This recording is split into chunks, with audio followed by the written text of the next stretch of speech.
ഹരേ രാമ രാമ രാമ ഹരേ ഹരേ, ഹരേ കൃഷ്ണ കൃഷ്ണ കൃഷ്ണ ഹരേ ഹരേ.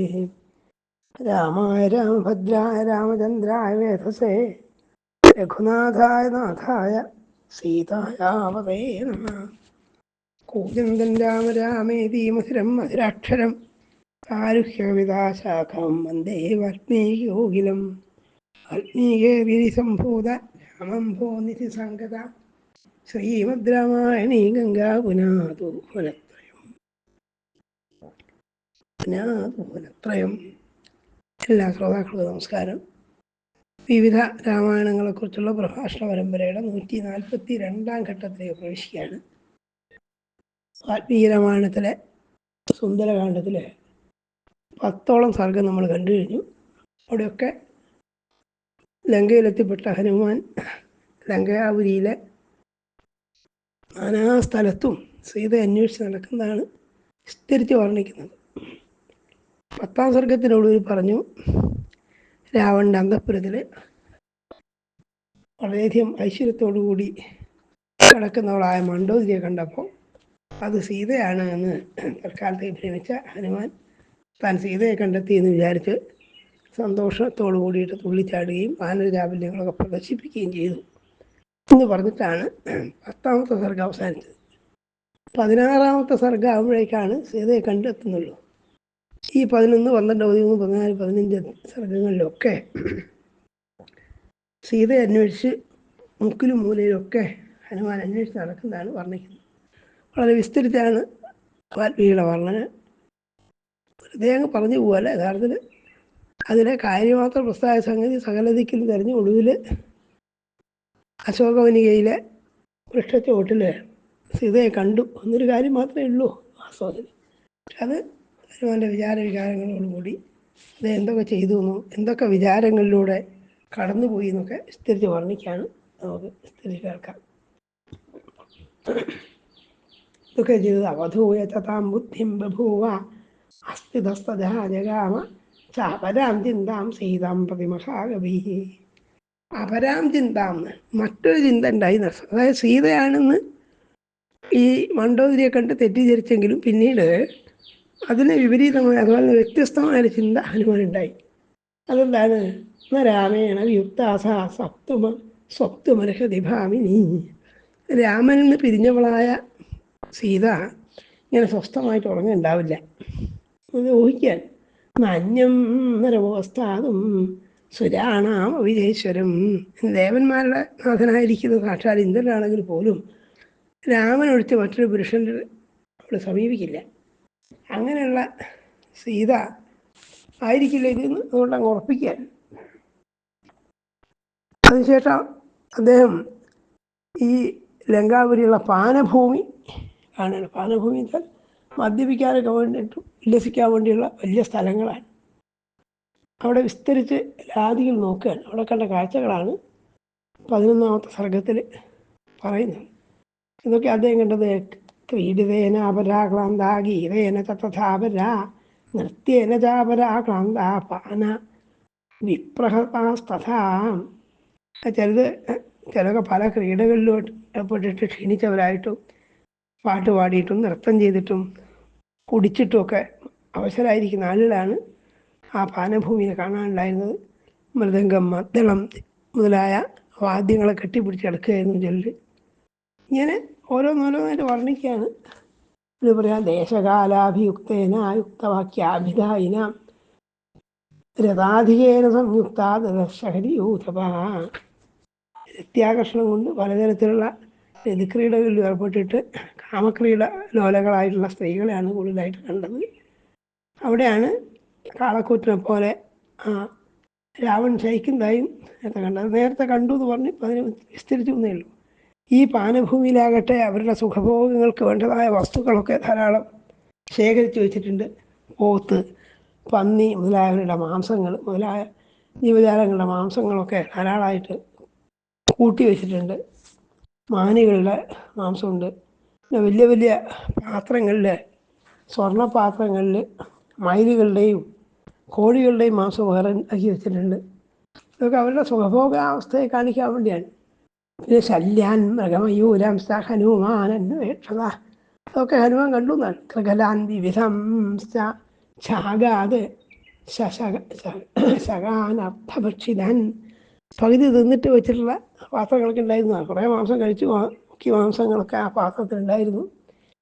ധാരാളം തരത്തിലുള്ള മൃഗങ്ങളെ പ്രത്യേകം പറയുന്നുണ്ട്. വരാഹം, പന്നി, പലതരത്തിലുള്ള മീനുകൾ, മയിലുകൾ, ഇവിടെയൊക്കെ മാംസം ഉപ്പിലിട്ട് വെച്ചതുണ്ടായിരുന്നു. തൈരിൽ ഉപ്പിട്ട് വെച്ചിട്ടുണ്ട്. ഇങ്ങനെ സുഖഭോഗാലസന്മാർക്ക് വേണ്ടതായ വസ്തുക്കളൊക്കെ അവിടെ ഉണ്ടായിരുന്നു.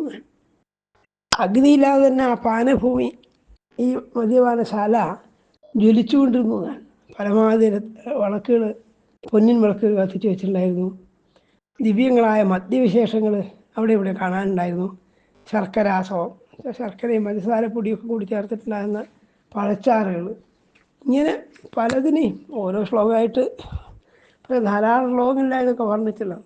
പിന്നെ അവിടെയൊക്കെ എന്താണ്, ജാമ്പൂനദമയൈശ്ചാന്യൈഹി കരകൈരഭിസംവൃത രാജതേഷു ച കുംഭേഷു ജാമ്പൂനദമയേഷു ച, അവിടെ പുഷ്പമാല്യങ്ങളുണ്ട്.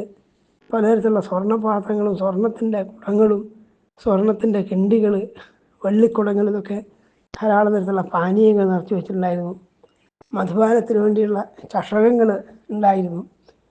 അപ്പോൾ അതൊക്കെ തൽക്കാലം ഈ ഹനുമാൻ ചെല്ലുന്ന സമയത്ത് അതൊക്കെ അവസാനിച്ച് കഴിഞ്ഞു. അവർ ആ ക്ഷീണം കൊണ്ട് സ്ത്രീപുരുഷന്മാർ പലതരത്തിൽ ഉള്ള വിഹാരത്തിന് ശേഷം ക്ഷീണിതകളായി കിടക്കുകയായിരുന്നു. സ്ത്രീകളൊക്കെ പലരും അന്യോന്യം പുണർന്നിട്ടാണ് കിടക്കുന്നത്. ചില ഒരിടത്ത് വരുത്തി മറ്റൊരു തീയുടെ വസ്ത്രം വലിച്ചെടുത്തിട്ടാണ് മറിഞ്ഞു കിടക്കുന്നത്. അവളുടെ വസ്ത്രമൊക്കെ എവിടെയാണെന്ന് മനസ്സിലാവുന്നില്ല. അത്യധികം ബോധമില്ലാത്ത രീതിയിലാണ് പല സ്ത്രീകളും കിടക്കുന്നത്. ചിലരുടെ ദേഹത്തുണ്ടായിരുന്ന പുടവകളും മാലകളൊക്കെ സ്ഥാനം തെറ്റി കിടക്കുന്നുണ്ടായിരുന്നു. അവളുടെ ഉച്ഛ്വാസമായതുകൊണ്ട് അവളുടെ നേരിയ വസ്ത്രങ്ങളൊക്കെ ഇളകുന്നുണ്ടായിരുന്നു. ഇങ്ങനെ പലതിനെയും വർണ്ണിക്കുകയാണ്. ചന്ദനസ്യ ശീതസ്യ സീതോർ മധുരസസ്യ വിവിധസ്യ മാല്യസ്യ പുഷ്പസ്യ വിവിധസ്യ, പലതരത്തിലുള്ള പുഷ്പങ്ങൾ, പലതരത്തിലുള്ളതായ സുഗന്ധതൈലങ്ങൾ, ഊഷ്യതിലെ ഗന്ധം, ഇതൊക്കെ അവിടെ ഉണ്ടായിരുന്നു. ഈ സ്ത്രീകളൊക്കെ കൂടി ഇങ്ങനെ നോക്കി കണ്ടു കഴിഞ്ഞപ്പോൾ ഹനുമാൻ്റെ മനസ്സിൽ ചില ധർമ്മശങ്കകൾ ഉണ്ടാവുകയാണ്. അത് നേരത്തെ സൂചിപ്പിച്ചിട്ടുണ്ട്. ഇവിടെ അത് കുറച്ച് വിസ്തരിച്ച് പറയാൻ. ഏവം സർവമശേഷേണ രാവണ അന്തഃപുര കവി. അപ്പോൾ അദ്ദേഹത്തിന് നിരീക്ഷമാണസ്ത്രീയ സമഹാകവി ജഗാമ മഹതീം ശങ്കാം ധർമ്മ സാധ്വസംഗീത. വലിയതായൊരു ധർമ്മശങ്ക ഉണ്ടായിരുന്നാണ്. എന്താണ് ഈ ധർമ്മശങ്ക? അതോ ഓരോരുത്തർ പറഞ്ഞാൽ അധർമ്മം ചെയ്തു പോയോ എന്ന ശങ്ക. കാരണം താൻ ബ്രഹ്മചര്യത്തിക്കുന്ന ആളാണ്.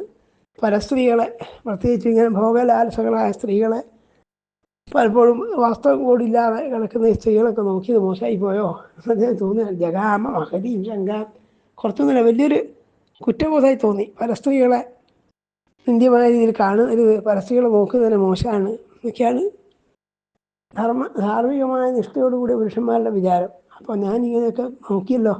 പരധാര അവരോധസ്യ പ്രസുപ്തസ്യ ഈക്ഷണം. അവർ ഇപ്പോഴത്തെ അറിയുന്നുമില്ല.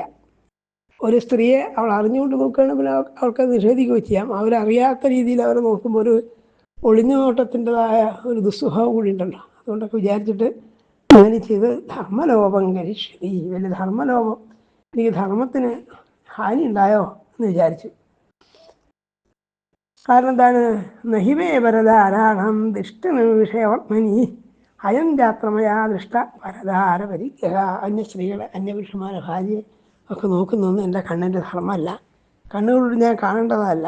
ഞാനത് കാണാൻ ഇഷ്ടപ്പെടുന്ന അവസ്ഥ. പക്ഷേ ഇതിപ്പോൾ തൻ്റെ ഒരു കർത്തവ്യ നിർവഹണത്തിൻ്റെ ഭാഗമായിട്ട് കാണേണ്ടി വന്നു എന്ന് വിചാരിച്ചിട്ട് അദ്ദേഹം മനസ്സിനെ സമനില വീണ്ടെടുക്കുകയാണ്. അതാണ് ഞാൻ പറയുന്നത്. എന്ന് മാത്രമല്ല, ഞാൻ ഇത് കണ്ണുകൊണ്ട് കാണുന്നുണ്ടെങ്കിൽ എൻ്റെ മനസ്സിനെ ഇത് ലെവലേക്ക് ഇളക്കുന്നില്ല. എനിക്ക് അന്യ സ്ത്രീകളെ കണ്ടിട്ടും അർത്ഥങ്ങളായിട്ടും വികാരവിവശകളായി കിടക്കുന്ന ഈ രാക്ഷസ്ത്രീകളും കണ്ടിട്ട് എൻ്റെ മനസ്സിന് ഒരു വികാരം ഉണ്ടാകുന്നില്ല. പക്ഷെ താൻ അങ്ങനെ കാമചാപല്യം കാണിക്കുന്നവനല്ല. അതുകൊണ്ട് തന്നെ മനസ്സിന് യാതൊരു വികാരവും ഇല്ലാത്തതുകൊണ്ട് തന്നെ ഈ ചെയ്ത പ്രവൃത്തി നീചമാണെന്ന് കരുതിക്കൂടാ. തൻ്റെ കർത്തവ്യത്തിൻ്റെ ഭാഗമാണ്. സ്ത്രീയാണല്ലോ കണ്ടുപിടിക്കേണ്ടത്. അപ്പം അനേക സ്ത്രീകളുടെ ദിക്കിൽ തരികയാണ് സീതയെ. അതുകൊണ്ട് എനിക്ക് ദോഷമൊന്നും പറ്റിയില്ല എന്ന് അദ്ദേഹം സമാധാനിക്കുകയാണ്. അതായി പറഞ്ഞു, മനോഹിഹേതു സർവേഷാം ഇന്ദ്രിയാണാം പ്രവർത്തനേ ശുഭാശുഭ സ്വസ്ഥാസു തച്ചമേസു വ്യവസ്ഥിതം. യഥാർത്ഥത്തിൽ ഇങ്ങനത്തെ പ്രവൃത്തികളിലൊക്കെ പ്രമാണമായിരിക്കേണ്ടത് മനസ്സാണ്. മനസ്സവിടെ നിൽക്കുന്നു എന്നുള്ളതാണ് പ്രധാനം. തൻ്റെ മനസ്സിന് യാതൊരു ദോഷവും ഉണ്ടായിട്ടില്ല. കണ്ണുകൊണ്ട് പുറത്തുള്ള ഇവയൊക്കെ കണ്ടു എന്നല്ലാതെ അതൊന്നും തന്നെ ബാധിച്ചിട്ടില്ല. അതുകൊണ്ട് നാന്യത്രഹിമയാ ശക്യ വൈദേഹി പരിമാർഗിതും സ്ത്രീയോ ഹി സ്ത്രീഷു ദൃശ്യന്തേ സദാസം പരിമാർഗണേ. സ്ത്രീയെ കണ്ടുപിടിക്കാൻ സ്ത്രീ ഉള്ള സ്ഥലത്ത് തന്നെ നോക്കണമല്ലോ. അപ്പോൾ തൻ്റെ കർത്തവ്യമാണ് എല്ലാ മുക്കിലും മൂലയും തിരഞ്ഞിട്ട് സീതയെ കണ്ടെത്തുക. നല്ല കർത്തവ്യമാണ്. ജഡായി സമ്പാദ്യ മുതലായ പക്ഷികളും ഒക്കെ പറഞ്ഞിട്ടുമുണ്ടല്ലോ ഈ അശോകവനികയിലാണുള്ളത്. അതുകൊണ്ട് ഈ രാവണാന്തപുരത്തിലും സമീപ പ്രദേശത്ത് മുഴുവൻ തപ്പാണ്. അവിടെ എനിക്ക് തെറ്റൊന്നും പറ്റിയില്ല എന്ന് വിചാരിച്ചിട്ട് അദ്ദേഹം മനസ്സിനെ വീണ്ടെടുത്തു, മനസ്സിൻ്റെ സമസ്ഥിതിയെ വീണ്ടെടുത്തു. അവിടെ അവരൊക്കെ കണ്ടു ദേവഗന്ധർവകന്യാശ്ച നാഗകന്യാശ്ച വീര്യവാൻ അവേക്ഷമാണോ ഹനുമാൻ നൈവാപശ്യതജാനകീം. ഇങ്ങനെ ഗന്ധർവസ്ത്രീകളെയും രാക്ഷസസ്ത്രീകളെയും അപ്സരസുകളെയൊക്കെ ധാരാളമായിട്ട് കണ്ടെങ്കിലും നാപശ്യത ജാനകി, ജാനകി നാപശ്യ, ജാനകിയെ ആ ദേവി സീതയെ മാത്രം കണ്ടില്ല. ഇതാണ് 11ാം സർഗത്തിലുള്ളത്. 12ാം സർഗത്തിൽ വീണ്ടും അന്തപുരം വീണ്ടും അന്വേഷിക്കുകയാണ്. കാരണം കണ്ടെത്തുന്നവരെ അന്വേഷിക്കേണ്ടതുണ്ട്. അതുകൊണ്ട് അവള് അദ്ദേഹം ഈ സീത എവിടെയുണ്ടെന്ന് അറിയാൻ വേണ്ടിയിട്ട് സദസ്യ മധ്യേ ഭുവനസ്യ ഭവനസ്യ സംസ്ഥിതോ ലതാഗൃഹം ചിത്രഗൃഹാൻ നിശാഗൃഹാൻ ജഗാമസീതം പ്രതിദർശനോത്സുകോ നൈവം ത്വാം തം പശ്യതി ചാരുദർശനാം. ചാരുദർശനായിരിക്കുന്ന സീതയെ കാണാത്തതുകൊണ്ട് അദ്ദേഹം വീണ്ടും അന്തപുരത്തെല്ലായിരിക്കലും എല്ലാ മുക്കുമൂലയും അന്വേഷിക്കാനായി പുറപ്പെട്ടു. അവളെൻ്റെ കണ്ണിൽ പെടുന്നില്ലല്ലോ എന്ന് വിചാരിച്ച് വിഷമിച്ചു. യഥാർത്ഥത്തിൽ പിന്നെ അദ്ദേഹത്തിന് ധാരാളം തരത്തിലുള്ള ശങ്കകളും സംശയങ്ങളൊക്കെ മനസ്സിലുണ്ടാകുന്ന വർണ്ണിക്കാൻ. അഥവാ ഈ ജാനകി ജീവിച്ചിരിപ്പില്ല എന്ന് വരുമോ? ദുഷ്ടനായ രാക്ഷസൻ തൻ്റെ ഇംഗിതത്തിന് വഴങ്ങാത്ത അവളെ വധിച്ചിട്ടുണ്ടാവുമോ? വിരൂപരൂപാവിഗതാവിവർത്തസോ മഹാനനാ ദീർഘവിരൂപദർശനാം. അതേസമയം അല്ലെങ്കിൽ വിരൂപകളും ക്രൂരദൃഷ്ടികളും കണ്ടാൽ തന്നെ ഭയം തോന്നിക്കുന്ന ശരീരത്തോടു കൂടിയവളായ ഈ രാക്ഷസ സ്ത്രീകളുടെ ദർശനം കൊണ്ട് ഭയന്നിട്ട് ആ സീത ജീവൻ വെടിഞ്ഞിട്ടുണ്ടാവുമോ? ഭയം കൊണ്ട് തന്നെ മരിച്ചിട്ടുണ്ടാവുമെന്നാണ്. സീതാമദൃഷ്ട്വാഗനമപ്യപൗരുഷം വിഹൃത്യകാലം സഹവാനരൈശ്ചിരം നമേസ്തി സുഗ്രീവ സമീപകാഗതി സുതീഷ്ണദണ്ഡോ ബലവംശവാനര. ഈ സീതയെ കാണാതെ താൻ ബലവാനായിരിക്കുന്ന തീഷ്ണബുദ്ധിയായിരിക്കുന്ന ആ സുഗ്രീവനടുത്ത് എങ്ങനെ പോകും എന്നൊക്കെയാണ് പലതരത്തിലുള്ള വിചാരങ്ങൾ ഹനുമാന്റെ മനസ്സിനെ മഥിക്കാൻ. അദൃഷ്ടാകിം പ്രവക്ഷ്യാമി താമഹഞ്ജന കാൽപജാം. ആ ജനകപുത്രിയായ സീതയെ കാണാതെ ഞാൻ അങ്ങ് ചെന്നിട്ട് ഈ രാമലക്ഷ്മണാദികളും സുഗ്രീവനും എന്ത് പറയും? വലിയ കഷ്ടമായി പോയി ഞാൻ. അപ്പം അങ്ങനെ വിചാരിച്ച് മനസ്സിന് കുറച്ച് ക്ലേശം ബാധിച്ചായി തോന്നിയെങ്കിലും വീണ്ടും വിചാരിച്ചു അനർവേദ ശ്രീയോമൂല അവനർവേദവര സുഖം. ഇവിടെ അനിർവേദം എന്ന് പറഞ്ഞാൽ ഉത്സാഹം നടത്തും. നിർവേദത്തിന് വിപരീതമായത് ആ നിർവേദം പ്രാപിക്കല്ല മനസ്സുകൊണ്ട് വേണ്ടത്. ഉത്സാഹശീലം കൊണ്ട് മാത്രമേ കാര്യം നടക്കുള്ളൂ. അതുകൊണ്ട് ഞാൻ മനസ്സ് കെട്ടവനായി ദുഃഖിക്കരുത് എന്ന് വിചാരിച്ചിട്ട് വീണ്ടും എല്ലാവർക്കും നോക്കുകയാണ്. ഇങ്ങനെ ആ ഹനുമാന്റെ വിചാരഗതികൾ, അദ്ദേഹത്തിൻ്റെ ക്ലേശം ഒക്കെയാണ് ഈ സർഗത്തിലൊക്കെ വർണ്ണിക്കുന്നത്. അനിർവേദോഹി സതതം സർവാർത്ഥേഷു പ്രവർത്തക കരോതി സഫലം എന്തോ കർമ്മയച്ച കരോതി സഹ. വേണ്ടതുപോലെ കർമ്മം ചെയ്താൽ മാത്രമേ ജീവന് സാക്ഷാത്കാരം തൻ്റെ കാര്യങ്ങളൊക്കെ നടക്കാൻ സാധിക്കുള്ളൂ. അതുകൊണ്ട് ഞാൻ വീണ്ടും എല്ലാദിക്കിലും നടക്കാം എന്ന് വിചാരിച്ചിട്ട് പോവാൻ. പാനശാല ആപാനശാല വിജിത തഥാ പുഷ്പഗൃഹാണിയ. ആ പാനശാലയുടെ ആ മദ്യപാനം കിടക്കുന്ന അവരുടെ ക്രീഡാരംഗങ്ങളിൽ മുഴുവൻ നടന്നു. അവിടേക്ക് എന്താ ചെയ്യുന്നത്? അപാവണ്ണ ശബ്ദം ആരാണി കവടന്യാവകണ്ടയൻ. പലതരത്തിലുള്ള വാതിലുകൾ ഒക്കെ ഉണ്ട്. ധാരാളം മുറികളും കയറി ഇറങ്ങിയൊക്കെ നോക്കി. അവിടെയൊക്കെ ഗ്രഹങ്ങളുടെ പുറംകെട്ടുകൾ അവിടെയൊക്കെ കയറി ഇറങ്ങുകയും ചെയ്തു. നോക്കിയ സ്ഥലത്ത് തന്നെ വീണ്ടും വീണ്ടും നോക്കി. എന്നിട്ട് വാതിലുകൾ തുറന്നിട്ടും പലകളൊക്കെ ചവിട്ടിപ്പൊളിച്ചിട്ടും അകത്ത് കിടന്നും പുറത്ത് കിടന്നും ഞാൻ നടന്നു. ഞാൻ പല ദിക്കിലും നടന്നിട്ടും പാവം ഹനുമാൻ സീതയെ കാണാൻ കഴിഞ്ഞില്ല. ചതുരങ്കുല വീണ അവകാശ സവിദ്യതേ. ഒരു 4 അങ്കുല സ്ഥലം പോലും വിട്ടു കളഞ്ഞില്ല എന്നർത്ഥം. ഇഞ്ചോടിഞ്ച് പരിശോധിക്കുക എന്നൊക്കെ പറയുമല്ലോ, അതേപോലെ നോക്കി ഹനുമാൻ. കാരണം അതല്ല ദൗത്യം നിർവഹിക്കുന്നതിനുള്ള ആത്മാർത്ഥ തന്നോട് തന്നെയുള്ള സത്യസന്ധത കൊണ്ടാണ്. അപ്രഗത്ഭന്മാരായിരിക്കുന്ന ആളിലാണെങ്കിൽ സാമാന്യമായി നോക്കി അവിടെ കണ്ടില്ല എന്ന് പറയുകയേ വേണ്ടു. അങ്ങനെയല്ല ചെയ്തതെന്ന് അർത്ഥം. അദ്ദേഹത്തിന് രാമനോടുള്ള ഭക്തിയിലായിരുന്നു. പിന്നെ തന്നിൽ തന്നെയുള്ള താൻ ഏറ്റെടുത്ത ദൗത്യം കഴിയുന്നത്ര വിജയിപ്പിക്കണം എന്നുള്ള ഒരു നിശ്ചയദാർഢ്യം ഉണ്ടായിരുന്നു. അതുകൊണ്ട് അന്ന് രൂപേണ അപ്രതിമ ആലോകേ പരാ വിദ്യാധര സ്ത്രീയ ദൃഷ്ടാഹനുവതാത്ര രാഘവനന്ദിനി. അപ്രതിമമായ രൂപത്തോടു കൂടി ധാരാളം സൗന്ദര്യത്തോടു കൂടിയുള്ളവരായ വിദ്യാധര സ്ത്രീകളൊക്കെ കണ്ടു. പക്ഷെ എന്താണ്, നാതു രാഘവനന്ദിനി, ആ രഘുവംശത്തിൽ ജനിച്ചവനായ രാമൻ്റെ പത്നിയായ സീതയെ മാത്രം കണ്ടില്ല എന്നാണ്. അങ്ങനെ അദ്ദേഹം അങ്ങനെ നോക്കുമ്പോഴാണ് ഇതൊക്കെ നേരത്തെ പറഞ്ഞ ഈ പുഷ്പവിമാനത്തിൻ്റെ സമീപ പ്രദേശങ്ങളിലും പുഷ്പവിമാനം തന്നെ വലിയൊരു ഹാള് പോലെ തോന്നിക്കുന്നതാണ്. അതിൽ 4 പുറകെ നോക്കി നടന്നു. അതിനുശേഷം അവിടെ നിന്ന് പുറത്തു വന്നു. അതിനുശേഷം ഹനുമാന്റെ ചിന്തകളാണ് 13 സർഗത്തിന് മുഴുവൻ വിസ്തരിക്കുന്നത്. അദ്ദേഹം വിചാരിച്ചു, ഇനിയിപ്പോൾ എന്താ ഉണ്ടാവുന്നെ, ഈ വൈദേഹീം സീതാം സർവാംഗശോഭനാം, സർവാംഗശോഭയോടുകൂടി ആ സീതയെ തനിക്ക് കണ്ടെത്താൻ കഴിയില്ല. അപ്പം ഞാൻ എന്താണ് ചെയ്യേണ്ടത്? എങ്ങനെയാണ് അങ്ങനെ കിന്നു സീതാഥ വൈദേഹി മൈഥിലീ ജനകാത്മജ ഉപദിഷ്ടേത വിവശ രാവണേന ഹൃദാധരാൽ. ആ വിവശയായി തീർന്ന ആ സീത രാവണന് വഴങ്ങിയിട്ടുണ്ടാവുമോ? ആളെവിടെയാണുള്ളത്? മന്യേ പതിതമാര്യായ ഹൃദയം പ്രേക്ഷസാഗരം. ഇനി അഥവാ ഈ രാവണൻ ഒക്കത്ത് വെച്ചിട്ട് ആകാശത്തിലൂടെ പറക്കുന്ന രഥത്തിൽ, വിമാനം പോലുള്ള രഥത്തിലാണ് കൊണ്ടുപോകുന്നത്. താഴെ മുഴുവൻ സമുദ്രമാണ്. അലർന്ന തിരമാലകളോടുകൂടി അലർന്നതായ സമുദ്രം കണ്ടിട്ട് ഭയന്നിട്ട് ആ സീത രാവണൻ്റെ കയ്യിൽ നിന്ന് താഴെ പതിച്ചിട്ടുണ്ടാകുമോ? അങ്ങനെയാണെങ്കിൽ പിന്നെ ഇവിടെ കൊണ്ടുപോകാൻ സാധിക്കില്ല. അതാണ് പിന്നെ അദ്ദേഹത്തിന് സംശയം. മന്യേ പതിതമാര്യായ, അവൾ പതിച്ചിട്ടുണ്ടാകുമോ? പതിത സമുദ്രേ ജനകാത്മജ അഹോ ക്ഷുദ്രേണ ജാനേന രക്ഷന്തി ശീലമാത്മന അബന്ധുർഭക്ഷിത സീത രാവണേന തപസ്വിനി. സ്വന്തം ചാരിത്രത്തെ എന്ത് ചെയ്തിട്ടും സൂക്ഷിക്കുന്നവളായ അവളെ ആ ക്ഷുദ്രനായ രാവണൻ ഭക്ഷണമാക്കിയിട്ടുണ്ടാവുമോ? രാക്ഷസന്മാർ മനുഷ്യമാംസമൊക്കെ ഭക്ഷിക്കുന്നവരാണ്. അവളെ തിന്നു കളഞ്ഞിട്ടുണ്ടാവുമോ?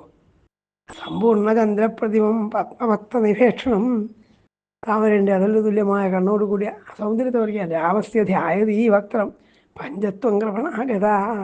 രാമനെ തന്നെ എപ്പോഴും വിചാരിച്ചുകൊണ്ടിരിക്കുന്നവളായ അവള് അഥവാ മരണത്തെ പ്രാപിച്ചിട്ടുണ്ടാവുമോ? എന്നിങ്ങനെ പലതരത്തിലുള്ള വിചാരങ്ങൾ കൊണ്ട് രാമലക്ഷ്മണേ തേവം അയോധ്യേതി മൈഥിലി വിലപ്യ ബഹു വൈദേഹി ന്യസ്തദേഹാ ഭവിഷ്യതി. അയോധ്യയെക്കുറിച്ചും രാമനെക്കുറിച്ചും ലക്ഷ്മണനെക്കുറിച്ചൊക്കെ വിചാരിച്ച് ആ തപസ്വിനിയായ സീത ജീവൻ പഠിച്ചിട്ടുണ്ടാവുമോ? ഇങ്ങനെ അനവധി തരത്തിലുള്ള വിചാരങ്ങളാണ്. നിവേദ്യമാനേ ദോഷസ്യാത് നിവേദനയും.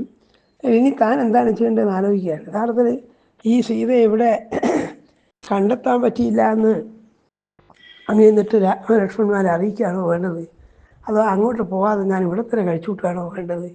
രണ്ടിനും ദോഷമുണ്ട്. ഒരു ദൂതൻ എന്നുള്ളതിനൊക്കെ അയച്ചിട്ട് കാര്യം സാധിച്ചാലും സാധിച്ചില്ലെങ്കിലും അതിൻ്റെ ഫലം അറിയിക്കേണ്ടത് ദൂതൻ്റെ കർത്തവ്യമാണ്. അതിലേക്ക് പോകാതിരിക്കാൻ വയ്യ. പക്ഷെ പോയി അറിയിച്ചു കഴിഞ്ഞാൽ സീതയെ കാണാനും കൂടി ഇല്ല എന്നോട് കൂടിയിട്ട് മനസ്സ് കെട്ടിട്ട് രാമലക്ഷ്മണന്മാർ ജീവൻ പിടിച്ചെന്ന് വരാം. ഇങ്ങനെ അതിനെ തുറന്നിട്ടുണ്ടാകാവുന്ന പലതരം വിപത്തുകളെ കുറിച്ചാണ് ഹനുമാൻ തുടർച്ചയായിട്ട് ആലോചിക്കുന്നത്. അങ്ങനെ രാമലക്ഷ്മണനോട് വാക്ക് പാലിക്കാൻ കഴിഞ്ഞില്ല, അവർ ഹതരായി കണ്ടു കഴിഞ്ഞാൽ സുഗ്രീവനും ജീവൻ പിടിച്ചെന്ന് വരാം. സുഗ്രീവൻ ജീവൻ പിടിയുന്നതോട് കൂടിയിട്ട് മറ്റ് കവികളും പാറക്കെട്ടിൽ തലയടിച്ചിട്ടൊക്കെ മരിച്ചു എന്ന് വരാം. ഇങ്ങനെ ആപത്തുകളുടെ ഒരു വലിയ നീണ്ട നിര തന്നെ സങ്കല്പിക്കുകയാണ് ഹനുമാൻ ചെയ്യുന്നത്. ഇനി അഥവാ അയോധ്യയിൽ ചെന്നു അവിടെ ഇത് അറിയിച്ചു കഴിഞ്ഞാൽ ആ രാമൻ്റെ മാതാക്കളും ഭരതൻ മുതലായ സഹോദരന്മാർ നശിക്കും. ഇങ്ങനെ ചുരുക്കത്തിൽ സീതയെ കണ്ടെത്താൻ കഴിഞ്ഞില്ല എന്ന വാർത്തയാണ് താൻ കൊണ്ടുവരുന്നതെങ്കിൽ എല്ലാവർക്കും ദുഃഖത്തിലായിത്തീരും. അതിനെ കൊണ്ട് പ്രയോജനമില്ല എന്ന് മാത്രമേ വലിയ ലാഭത്തിന് ഇടയായി തീരും. അതാണോ താൻ വേണ്ടത്? അഥവാ ഇവിടെ തന്നെ ഇരുന്നിട്ട് ഭക്ഷ്യപദാർത്ഥങ്ങളൊന്നുമില്ലാതെ മരിച്ചു കളിയാണോ നല്ലത്? എന്നിങ്ങനെ പലതരത്തിലുള്ള വിചാരങ്ങളാണ്. ഒരു ബുദ്ധിമാൻ എന്നുള്ള നിലയ്ക്ക് അദ്ദേഹം ഒരു കാര്യത്തിൻ്റെ വിവിധ വശങ്ങളെക്കുറിച്ച് അല്ലെ വിപരീത വശങ്ങളൊക്കെ ആലോചിച്ച് നോക്കുകയാണ്. താൻ ഇവിടെ ഇരുന്നിട്ട് ലങ്കയിൽ തന്നെ ജീവൻ കളഞ്ഞാൽ എന്താണ്? ഇനി അഥവാ സീതയെ കണ്ടെത്താൻ കഴിഞ്ഞില്ല, സീതയെ രാവണൻ അപഹരിച്ചുള്ളത് പല തെളിവുകളും കിട്ടിക്കഴിഞ്ഞിട്ടാണ്. അതുകൊണ്ട് ആ രാവണനോട് പ്രതികാരം ചെയ്യാൻ വേണ്ടി രാവണത്തിനെ വധിച്ചാൽ എന്താണ്? സീതയെ കണ്ടെത്താൻ കഴിഞ്ഞില്ലെങ്കിലും അപ്പോൾ ആ ഒരു കൃതാർത്ഥത, രാഘവ പത്നിയെ അപഹരിച്ചവന് ആ രാവണനോട് പ്രതികാരം ചെയ്തുള്ള സന്തോഷം ഉണ്ടാവുമല്ലോ, അതാണ് ഞാൻ ചെയ്യേണ്ടത്. ഇങ്ങനെ ആ ഹനുമാൻ ചിന്തകളാണ് ഈ 13-ാം സർഗം മുഴുവനുള്ളത്. ഗമിഷ്യാവിധ കോമേ പുരുഷാർത്ഥോ ഭവിഷ്യതി. ഇതൊന്നും ചെയ്യാതെ ഞാൻ അവിടെ ചെന്നിട്ട് സീതയെ കണ്ടില്ല എന്ന് പറയുമ്പോഴാണെങ്കിൽ എൻ്റെ പുരുഷാർത്ഥം നിയോഗിച്ചാണോ അത്? എന്നിട്ട് ഇങ്ങനെ വിചാരിച്ച് സമുത്വലാര സാമത്യാവർത്തനം വ്യസന പീഡിത ശൈലാഗ്യേഭ്യ പതിഷ്യന്തി സമയേഷു വിഷമേഷു ച. ഓരോ ആളുടെയും നിലയ്ക്ക് ആലോചിച്ച് നോക്കിയാൽ ഈ വാർത്ത, സീതയെ കണ്ടെത്താൻ കഴിഞ്ഞില്ല എന്നുള്ള വാർത്ത ആർക്കും അത്ര സുഖപ്രദമായതല്ല. രാമനുമായിട്ട് ബന്ധപ്പെട്ടവർക്കും സുഗ്രീവനുമായിട്ട് ബന്ധപ്പെട്ടവർക്കൊക്കെ രാമനോടുള്ള ആ വാത്സല്യം കൊണ്ടും ആ ഭക്തി കൊണ്ടും അവർക്കൊക്കെ അത് വിഷമായി തീരും. അപ്പോൾ ഞാൻ എന്ത് ചെയ്യണം? നേതപ്പതി ഗമിഷ്യാമീവാം അധിഷ്ഠാമസി തേക്ഷണം. സുന്ദരിയായ സീതയെ കാണാതെ ഞാൻ അവിടെ പോയിട്ട് എന്താണ് കാര്യം? അവിടെ ഞാൻ ഇവിടെ തന്നെ ജീവൻ കളയാമെന്ന് വിചാരിച്ചു. പിന്നെ വിചാരിച്ചു മനുഷ്യൻ്റെ മനോഭാവത്തിൻ്റെ വിവിധ വശങ്ങളെ ഇങ്ങനെ കാണിക്കാൻ ഒരിക്കലും മരിച്ചു കളയാമെന്ന് വിചാരിച്ചു. കാര്യം സാധിക്കാത്ത ഞാൻ തിരിച്ചു ചെന്നിട്ട് എന്താണ്? പിന്നെ വിചാരിച്ചു മരിച്ചിട്ടെന്താണ് കാര്യം? മരിക്കുന്നതോട് കൂടിയിട്ട് സമസ്ത കാര്യങ്ങൾ അവസാനിക്കുകയാണ്. ജീവനോടുകൂടി ഇരുന്നാൽ ചിലപ്പോൾ നാളെ ഭാവിയിൽ ഗുണമുണ്ടായിന്ന് വരാം. അതുകൊണ്ട് തിരിച്ചും പറയുകയാണ് അദ്ദേഹം, വിനാശേവഹവോ ദോഷോ ജീവൻ പ്രാപ്നോതി പഞ്ചകം തസ്മാൽ പ്രാണൻ ധരിഷ്യാമി ധ്രുവോ ജീവതി സംശയ. പ്രാണനോടുകൂടി ഇരുന്നാൽ നാളെ ഏതൊരു സർക്കാരും ചെയ്യാൻ സാധിച്ചെന്ന് വരാം, എന്തായാലും പ്രയോജനം ഉണ്ടായിന്ന് വരാം. മരിച്ചു കഴിഞ്ഞാൽ പിന്നെ പ്രതീക്ഷിക്കാനൊന്നുമില്ലല്ലോ. അതിങ്ങനെ പലതും വിചാരിച്ചിട്ട് അങ്ങോട്ടും ഇങ്ങോട്ട് നടന്നതാണ്. പിന്നെ അത് നേരത്തെ പറഞ്ഞതുപോലെ രാവണനെ വധിച്ചു കഴിഞ്ഞാൽ പകരം വീട്ടിയതൊരു സന്തോഷമൊന്നും ഉണ്ടാവുമല്ലോ, അത് ചെയ്യണമോ എന്ന് വിചാരിക്കാൻ. 49 ശ്ലോകത്തിൽ കാണാം, കാമവസ്തുഹൃതാ സീത പ്രത്യാജീർണം ഭവിഷ്യതി രാവണൻ വാ വധിഷ്യാമി ദശഗ്രീവം മഹാബലം. മഹാബലനായ ദശഗ്രീവനെ വധിച്ചാലോ എന്ന് വിചാരിച്ചു. സമ്പാദിയുടെ വാക്കും ഒക്കെ എന്താണ്? സീത ഈ അശോകവനികയിൽ രാവണൻ്റെ നിയന്ത്രണത്തിലുണ്ട് തന്നെയാണ്, അത് തെറ്റിപ്പോകാനിടയില്ല. അതുകൊണ്ട് ഇനി നോക്ക് തന്നെ എന്ന് വിചാരിച്ചിട്ട് വീണ്ടും നടക്കാൻ മനസ്സുകൊണ്ട് എന്ത് ചെയ്തു? സമൂഹൂർത്തമിവധ്യാത്വാ ചിന്താ വിഗ്രഹേന്ദ്രിയ ഉദതിഷ്ഠൻ മഹാബാഹു ഹനുമാന്മാർ താല്പര്യ. വായുപുത്രനായ മാരുതി മനസ്സാ ആ രാമനെ നമസ്കരിക്കാൻ. നമസ്തു രാമായ സലക്ഷണായ ദേവീജ തസ്യൈ ജനകൽപ്പരായൈ നമോസ്തു രുദ്രേന്ദ്ര യമാനിലേഭ്യോ നമോസ്തു ചന്ദ്രാഗ്നിമരുദ്ഗണേഭ്യ. രാമലക്ഷ്മണന്മാർക്ക്, ദേവിയായിരിക്കുന്ന സീതയ്ക്ക്, രുദ്രന്, വായുവിന് ഒക്കെ നമസ്കരിക്കാൻ. ഇങ്ങനെ ഇത്തരം ഉത്തരം ചിന്തയാ മാസ വാനരോ മാര് താല്പര്യ സംക്ഷിപ്തോ എമ്മയാത്മാ രാമാർത്ഥ രാവണത്തില. ഇങ്ങനെ പല വിചാരങ്ങൾ കൊണ്ട് കുഴങ്ങി എന്താണ് ചെയ്യേണ്ടത് മനസ്സിലാവാതെ പല ഈ ദേവന്മാരെയും ലോകപാലന്മാരൊക്കെ മനസ്സിലാക്കി ധ്യാനിച്ചു. അങ്ങനെ കഴിഞ്ഞതിന് ശേഷമാണ് അതിനടുത്തായിട്ട് അശോകവനിക കാണാൻ. അശോകവനികയിൽ അശോകത്തോട്ടത്തിലാണ് സീതയുള്ളതെന്ന് നേരത്തെ പലതരത്തിലുള്ള നിർദ്ദേശങ്ങൾ തനിക്ക് കിട്ടിയിട്ടുണ്ട്. അതുകൊണ്ടാണ് അശോകവനികയിലേക്ക് ചാടി അശോകവനികയെ വർണ്ണിക്കാൻ വേണ്ടി ചെയ്യുന്നത്. ഈ അശോകവനിക എന്നൊക്കെ പറഞ്ഞാൽ നമ്മളെ ദൃഷ്ടിയിലുള്ളതോ ചെറിയ സ്ഥലമല്ല, വിശാലമായൊരു ഭൂമിയായിട്ടാണ് ഇവിടെ വർണ്ണിക്കുന്നത്. അവിടെ ചെറിയ ചെറിയ പർവ്വതങ്ങളുണ്ടായിരുന്നു, ഒരു നദി തന്നെ ഒഴുകുന്നുണ്ടായിരുന്നു, അനേക തരത്തിലുള്ള വൃക്ഷങ്ങൾ പൂത്തും കാഴ്ച നിൽക്കുന്നുണ്ടായിരുന്നു, പലതരത്തിലുള്ള ജന്തുക്കൾ അവിടെ വിഹരിക്കുന്നുണ്ടായിരുന്നു എന്നൊക്കെയാണ് പറഞ്ഞത്. നമ്മൾ വിചാരിക്കുന്നത് ചെറിയൊരു അങ്ങോട്ടും ഇങ്ങോട്ടും നാലടി നടക്കാന്നൊക്കെ ഉള്ള സ്ഥലമായിട്ടല്ല രാമായണത്തിൻ്റെ വർണ്ണനയാണ്. പിന്നീട് 14-ാം സർഗം മുഴുവൻ അശോകവനികയിൽ ഉള്ള കാഴ്ചകളും അവിടെ ഈ ഹനുമാൻ എന്ത് ചെയ്തു എന്ന് പറയാൻ മനോഹരമായ വർണ്ണനകളാണ്. സാലാനശോകൻ ഭവ്യംശ ചമ്പകംശ സുപുഷ്പിതാൻ ഉദ്ദാലകൻ നാഗവൃക്ഷൻ ചോതൻ കപിമുഖാനഭി. പലതരത്തിലുള്ള വൃക്ഷങ്ങൾ, നമുക്കത്ര കേട്ട് പരിചയമുള്ളതല്ല. രസാലങ്ങൾ, അശോകങ്ങൾ, പൂത്തലഞ്ഞ ചമ്പകങ്ങൾ, കർണികാരങ്ങൾ, നാഗവൃക്ഷങ്ങൾ, അമ്പഴങ്ങൾ, ഇങ്ങനെ പലതും ഉള്ളതാണ്. പ്രഹൃഷ്ടമനുജാം കാലേ മൃഗപക്ഷിം മധാകുലം. പക്ഷികളുടെ മൃഗങ്ങളിലൊക്കെ ശബ്ദമുണ്ടായിരുന്നു, മതോന്മത്തനായി പാടുന്ന പക്ഷികളുണ്ട്. ദിശ സർവാഭിതാവന്തം വൃക്ഷ ഖണ്ഡകതങ്കവിം ദൃഷ്ട്വാ സർവാണി ഭൂതാനി വസന്തൈവമേനിരേ. അവിടെ ഒരുവിധ എല്ലാ ജീവജാലങ്ങളും അവിടെ ഉണ്ട്. ഇതൊക്കെ കണ്ട് ഇതിലേക്കൂടെ അങ്ങോട്ടും ഇങ്ങോട്ടും ഓടിക്കൊണ്ടിരിക്കുന്ന ഈ കവിയായ ഹനുമാനെ കണ്ടാൽ തന്നെ എന്ത് തോന്നും? സാക്ഷാൽ വസന്തകാലം തന്നെ രൂപം പ്രാപിച്ചവനാണെന്ന് തോന്നുന്നൊക്കെയാണ്. ഇങ്ങനെ അദ്ദേഹം എല്ലാവർക്കും നടന്നു നോക്കിയതാ. ലതാശതൈർ അവതമാ സന്താന കുസുമാവൃത നാനാഗുൽമാവൃതവന കരവീരകവന്തക. ഇത്രയുള്ളൂ. പലതരത്തിലുള്ള വൃക്ഷങ്ങൾ, പൂക്കൾ, ചെടികളൊക്കെ ഉള്ള അവിടെ മുഴുവൻ നോക്കി നടക്കും. ചുരുക്കത്തിൽ ഇത്തരത്തിലുള്ള വർണ്ണനയാണ്. അനവധി ദൃശ്യങ്ങളെ വർണ്ണിക്കുന്നുണ്ട്. കാനനേ ഈർത്തിമേശാവി സർവത സമലങ്കൃതം ഏകേജിൽ പാദവാസ്തത്ര പുഷ്പോപകഫലോപകാം കാഞ്ചനീം ശിംശമാമേകാന്തദർശ സമഹാകവി മൃതാം ഹേമമയീഭിസ്തു വേദികാഭീ സമന്തത. അങ്ങനെ പലതിക്കും നോക്കി നടന്നുകൊണ്ടിരിക്കുകയാണ്. സ്വർണ്ണവർണ്ണമുള്ളതായ കാഞ്ചനമയമായിരിക്കുന്ന ഒരു ശിംശഭാവൃക്ഷം കണ്ടു. ഈ ശിംശഭാവൃക്ഷത്തിൻ്റെ അടിയിലാണ് ദേവി ഇരിക്കുന്നത്. അവിടെ എത്തുകയാണ് അദ്ദേഹം. അശോകവനികാദേയം ദൃഢാരമ്യാതുരാത്മന ചന്ദനൈ ചമ്പകൈശ്ചാവി ബഹുളൈശ്ചവിഭൂഷിതാം. ഇത് ആ ദുരാത്മായ രാവണൻ്റെ അശോകവനിക തന്നെയാണെന്ന് ഉറപ്പിക്കാൻ ചന്ദനം, ബഹുളം മുതലായതൊക്കെ ഉണ്ട്. ഇങ്ങനെയൊക്കെ വിചാരിച്ച് യതി ജീവതി സാ ദേവി, ആ ദേവി ജീവനോടുകൂടി ഉണ്ടെങ്കിൽ ഇവിടെ ഉണ്ടാവുമെന്ന് ഉറപ്പിച്ചു. ആകെ വിശ്വതി സാവശ്യവിമാം ശീതജലനദിയും. ഒരു ചെറിയ നദി ഒഴുകുന്നുണ്ട്, നേരത്തെ സൂചിപ്പിച്ചല്ലോ. ഇനി അഥവാ സീത ജീവിച്ചിരിപ്പുണ്ടെങ്കിൽ സീത ഇങ്ങോട്ട് വരാതിരിക്കില്ല. കാരണം തനിക്ക് മനസ്സിന് അങ്ങേയറ്റം അസ്വാസ്ഥ്യം ഉണ്ടാക്കുന്ന ആ രാക്ഷസിമാരുടെ സമീപത്തിൽ നിന്ന് ആശ്വാസത്തിന് വേണ്ടി അവളിവിടെ വരാതിരിക്കില്ല. അതുകൊണ്ട് ഇവിടെ കാത്തിരിക്കാമെന്ന് വിചാരിച്ചു. അതോട് കൂടിയിട്ടാണ് 15ാമത്തെ സർഗം അവസാനിച്ചത്. 14ാമത്തെ സർഗം അവസാനിക്കുന്നത്. ഏവന്തു മത്വാ ഹനുമൻ മഹാത്മാ പ്രതീക്ഷമാണോ മനുജേന്ദ്രപത്നിം. രാമൻ്റെ ഭാര്യ, ക്ഷത്രിയ വീരനായിരിക്കുന്ന രാമൻ്റെ ഭാര്യയായിരിക്കുന്ന ആ സീത അവിടെ എത്തുമെന്ന് വിചാരിച്ചിട്ട് പ്രതീക്ഷമാണ്. എന്ത് ചെയ്തു? സുവിഷ്പിതേ വർണ്ണഘനേ നിലീന, ആ മരങ്ങൾക്കിടയിൽ മറഞ്ഞു നിന്നു എന്ന് പറയാൻ. അതോടുകൂടിയാണ് 14ാമത്തെ സർഗം കഴിഞ്ഞത്. ഈ ഭാഗങ്ങളൊക്കെ വളരെ സാവകാശമാണ് വാൽമീകി മുമ്പോട്ട് കാര്യങ്ങൾ കൊണ്ടു നടക്കുന്നത്. അത് ആ വർണ്ണന പ്രധാനമായ ഭാഗങ്ങളാണ്. ഇനി അടുത്ത സർഗത്തിലാണ് സീതയെ കാണുന്നതും സീതയായിട്ടുള്ള എങ്ങനെയാണ് സംസാരിക്കേണ്ടതെന്ന് വിചാരിക്കുന്നു. വളരെയധികം രസകരവും വളരെയധികം കാവ്യാത്മകമായിട്ടാണ് വാൽമീകി വർണ്ണിക്കുന്നത്.